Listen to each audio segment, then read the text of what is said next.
Assalamualaikum, apa kabar sahabat kisahkan? Semoga kita semua selalu dalam lindungan Allah Subhanahu wa Ta'ala. Kali ini kita akan mengikuti kisah tentang Nabi Yusuf. Kisah ini akan dibagi dalam dua bagian kisah. Yuk kita simak kisahnya di bagian pertama ini. Bismillah.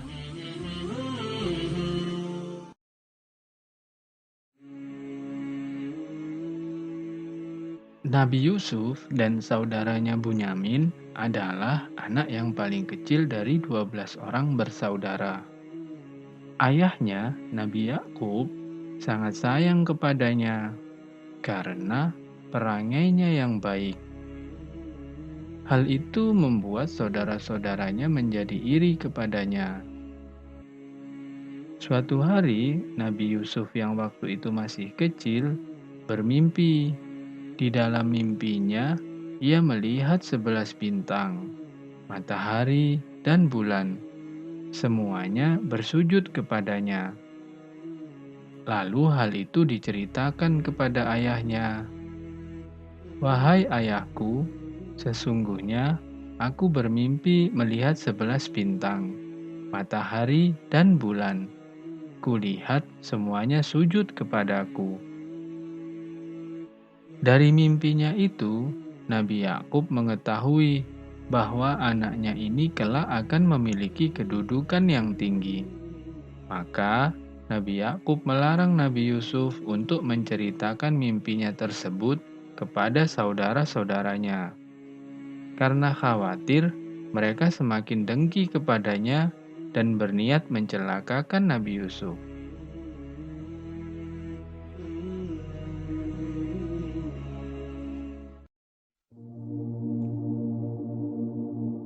Saudara-saudara Nabi Yusuf merasa iri kepada Nabi Yusuf karena mereka merasa bahwa ayah mereka lebih perhatian dan sayang kepada Nabi Yusuf dan saudaranya Bunyamin.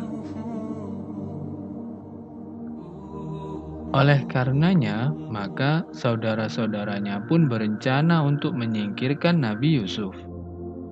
Di antara mereka ada yang menyarankan untuk membunuh Nabi Yusuf dan membuangnya di daerah yang asing, agar ayahnya kembali perhatian kepada mereka. Namun, salah seorang di antara mereka menyarankan agar Nabi Yusuf jangan dibunuh, tetapi dimasukkan ke dasar sumur saja, sehingga dapat ditemukan oleh musafir dan kemudian dibawa ke tempat yang jauh. Mereka pun lalu menyepakati rencananya dan menemui Nabi Yakub untuk meminta izin agar diperbolehkan mengajak Nabi Yusuf bermain-main. Mereka berkata, "Wahai ayah, izinkanlah Yusuf pergi bermain bersama kami besok pagi, agar dia dapat bersenang-senang dan dapat bermain-main, dan sesungguhnya kami pasti menjaganya."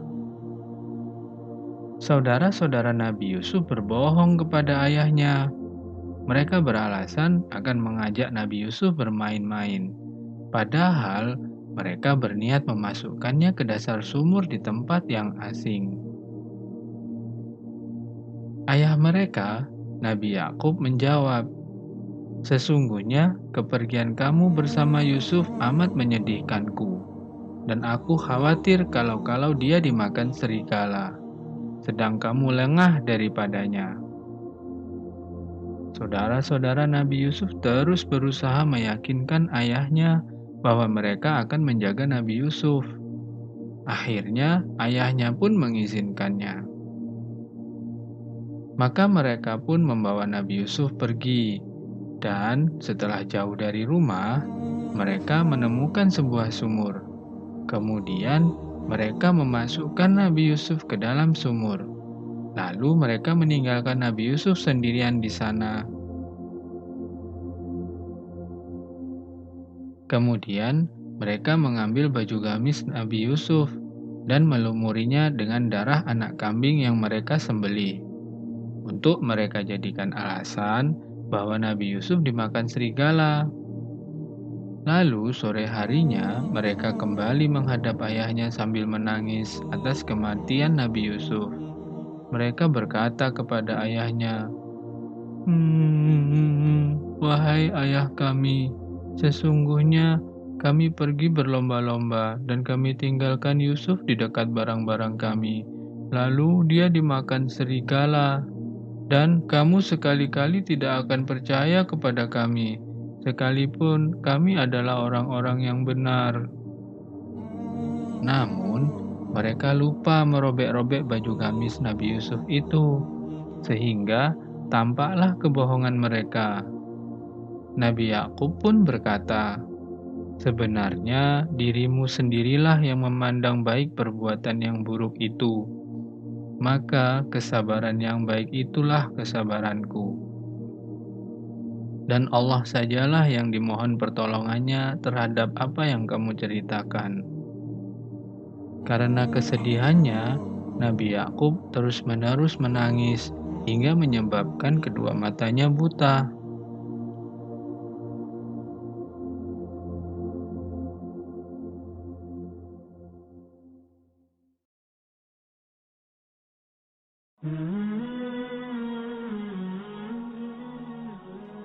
Ketika berada di dasar sumur, Allah Subhanahu wa Ta'ala mewahyukan kepada Nabi Yusuf, "Sesungguhnya kamu akan menceritakan kepada mereka perbuatan mereka ini, sedang mereka tiada ingat lagi."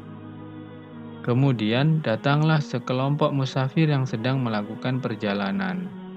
Ketika mendapati sumur tempat Nabi Yusuf ditinggalkan oleh saudara-saudaranya, lalu mereka menyuruh salah seorang di antara mereka mengambil air. Ketika orang tersebut menjulurkan timbanya ke dalam sumur, tiba-tiba Nabi Yusuf menggantungkan dirinya pada timba. Orang itu lalu berkata kepada teman-temannya, "Oh, kabar gembira, ini seorang anak muda." Kemudian mereka membawa dan menyembunyikan Nabi Yusuf sebagai barang dagangan. Ketika sampai di kota, mereka menjual Nabi Yusuf dengan harga yang murah, yaitu beberapa dirham saja. Mereka tidak tertarik kepada Nabi Yusuf karena dia adalah anak temuan di perjalanan. Mereka khawatir kalau-kalau pemiliknya datang mengambilnya tiba-tiba.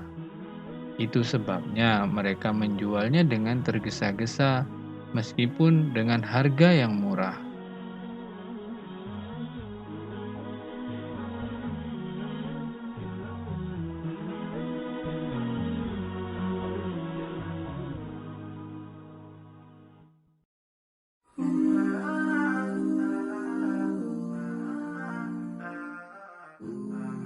Nabi Yusuf alaihissalam kemudian dibeli Al-Aziz dari Mesir, yang berkata kepada istrinya, "Berikanlah kepadanya tempat dan layanan yang baik.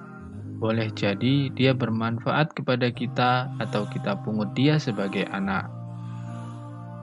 Demikianlah Allah Subhanahu wa Ta'ala telah menyelamatkan Nabi Yusuf alaihissalam dan menempatkannya di rumah seorang pembesar Mesir yang memiliki kedudukan yang tinggi. Dan Allah Subhanahu wa Ta'ala menganugerahkan kelebihan ilmu kepadanya.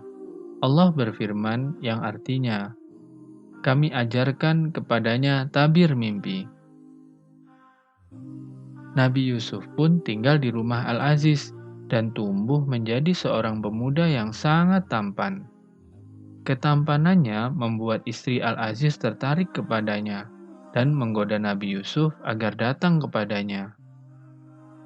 Berkat pertolongan dan izin Allah Subhanahu wa Ta'ala, Nabi Yusuf menolak. Dia berkata, "Aku berlindung kepada Allah. Sungguh Tuanku telah memperlakukan aku dengan baik.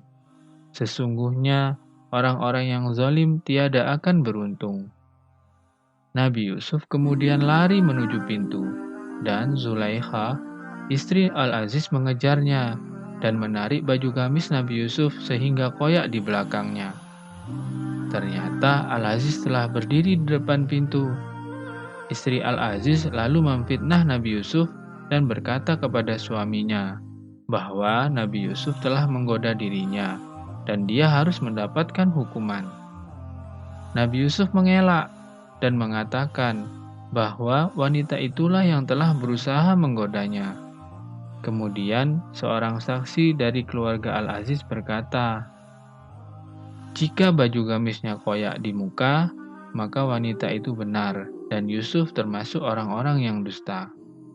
Dan jika baju gamisnya koyak di belakang, maka wanita itulah yang dusta dan Yusuf termasuk orang-orang yang benar." Setelah diperiksa, Al-Aziz mendapati bahwa baju Nabi Yusuf koyak di belakang. Akhirnya, tahulah dia bahwa istrinya telah berdusta dan berusaha menggoda Nabi Yusuf. Dia pun meminta Nabi Yusuf merahasiakan kejadian itu dan menyuruh istrinya untuk memohon ampun atas dosanya.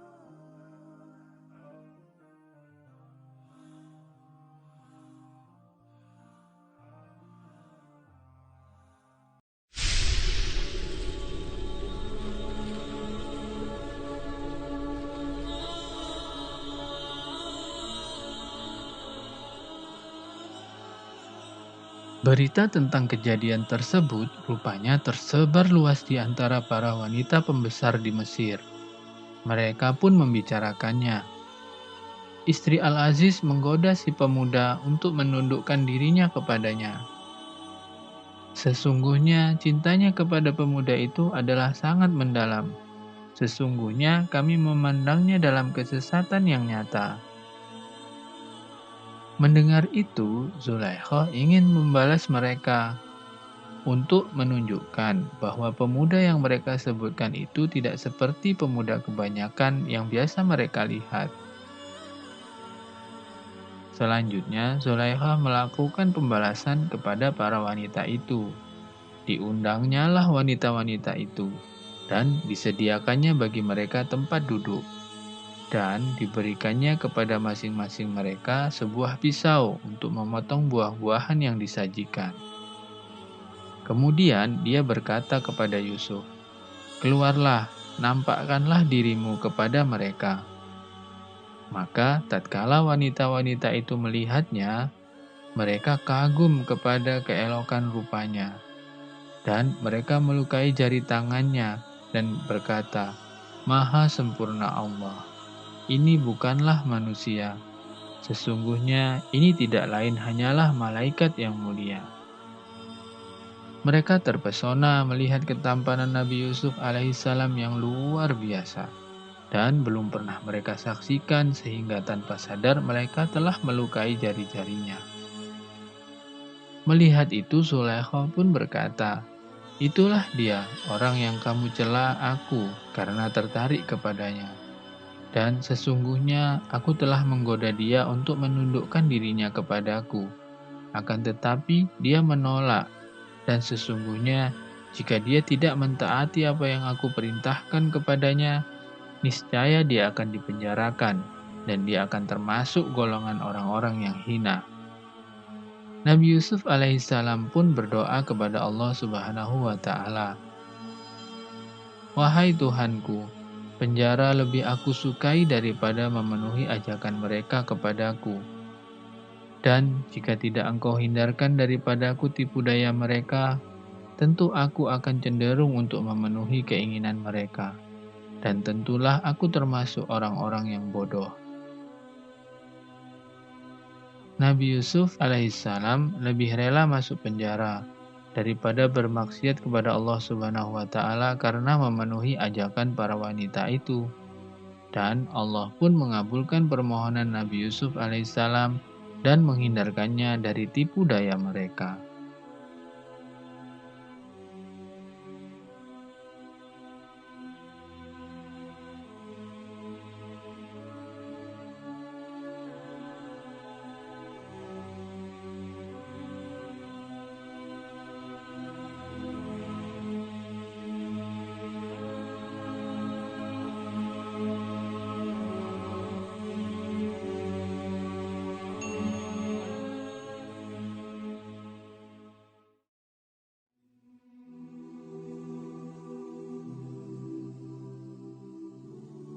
Maka Nabi Yusuf alaihissalam pun dimasukkan ke dalam penjara. Bersama dengannya masuk pula 2 orang pemuda di dalam penjara. Pada suatu malam, kedua pemuda itu bermimpi pada saat yang bersamaan. Salah seorang di antara mereka berkata, "Sesungguhnya aku bermimpi bahwa aku memeras anggur." Yang satunya lagi berkata, "Sesungguhnya aku bermimpi bahwa aku membawa roti di atas kepalaku, sebagiannya dimakan burung."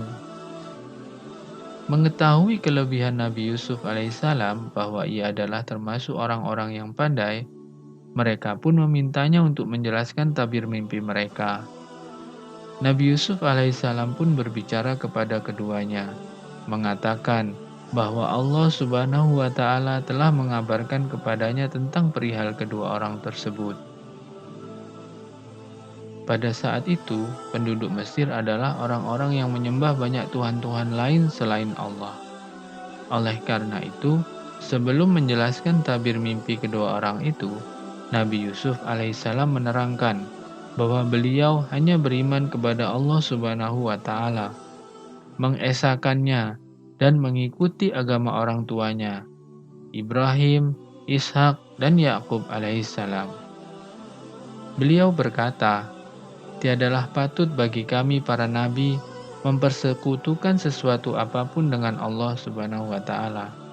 Yang demikian itu adalah karunia Allah Subhanahu wa Ta'ala kepada kami dan kepada manusia seluruhnya, tetapi kebanyakan manusia tidak mensyukurinya." Kemudian beliau menyeru kepada kedua pemuda itu, "Hai kedua penghuni penjara, manakah yang baik? Tuhan-Tuhan yang bermacam-macam itu, ataukah Allah yang Maha Esa lagi Maha Perkasa? Kamu tidak menyembah yang selain Allah kecuali hanya menyembah nama-nama yang kamu dan nenek moyangmu membuat-buatnya. Allah tidak menurunkan suatu keterangan pun tentang nama-nama itu. Keputusan itu hanyalah kepunyaan Allah." Lalu Nabi Yusuf alaihissalam mengajak mereka kepada tauhid, yakni beribadah hanya kepada Allah saja. Dia telah memerintahkan agar kamu tidak menyembah selain Dia. Itulah agama yang lurus, tetapi kebanyakan manusia tidak mengetahui. Setelah melaksanakan kewajibannya mendakwahi kedua orang itu kepada kebenaran, yakni hanya menyembah kepada Allah saja, Nabi Yusuf alaihissalam pun menjelaskan mengenai tabir mimpi mereka. "Hai kedua penghuni penjara, adapun salah seorang di antara kamu berdua akan memberi minuman tuannya dengan khamr. Adapun yang seorang lagi, maka ia akan disalib. Lalu burung memakan sebagian dari kepalanya.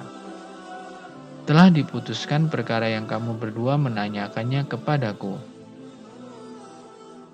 Apa yang diterangkan itu pasti terjadi, karena Allah telah melebihkan Nabi Yusuf alaihissalam dan mengajarkan beliau tabir mimpi." Kemudian Nabi Yusuf alaihissalam meminta kepada orang yang akan selamat agar menerangkan tentang keadaan beliau, sehingga beliau dapat dibebaskan karena sesungguhnya dia tidak bersalah. Namun syaitan membuat orang itu lupa. Akhirnya Nabi Yusuf alaihissalam pun tetap tinggal di dalam penjara selama beberapa tahun lamanya.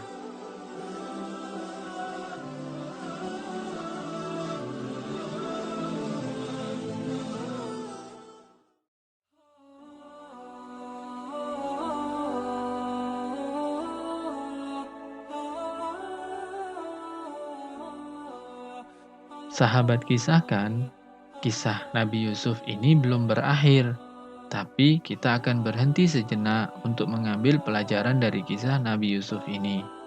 Di antara pelajaran penting itu adalah dakwah para nabi dan rasul adalah satu, yakni mengajak umat manusia kepada tauhid, yaitu hanya menyembah kepada Allah saja dan tidak menyekutukan Allah dengan segala sesuatu. Lihatlah bagaimana Nabi Yusuf, sebelum menceritakan tabir mimpi kedua orang pemuda itu, terlebih dahulu mengingkari Tuhan-Tuhan yang mereka sembah dan mengajak mereka untuk menyembah Allah saja. Sebagaimana agama Nabi Yakub, Nabi Ishak, dan Nabi Ibrahim alaihissalam. Kisah Nabi Yusuf menggambarkan kesabaran yang luar biasa indah. Nabi Yusuf alaihissalam bersabar menghadapi musibah ketika dibuang di sumur, kemudian dijual dengan harga murah, lalu difitnah, dan dipenjarakan dengan zalim. Beliau tidak pernah mengeluh. Bahkan beliau lebih rela untuk mendekam di dalam penjara daripada mengikuti ajakan untuk bermaksiat kepada Allah. Kelak, Allah akan memberikan balasan yang indah atas kesabaran itu. Syariat Islam melarang laki-laki dan perempuan yang bukan mahram untuk berdua-duaan di tempat tertutup, karena akan mendatangkan maksiat. Lihatlah bagaimana perilaku Zulaikha yang tergoda oleh ketampanan Nabi Yusuf alaihissalam, karena sering berada berdua saja di dalam rumah. Masih banyak pelajaran yang dapat kita ambil dari kisah ini. Kita akan melanjutkannya di kisah berikutnya, insya Allah. Wallahu a'lam bishawab. Wassalamualaikum.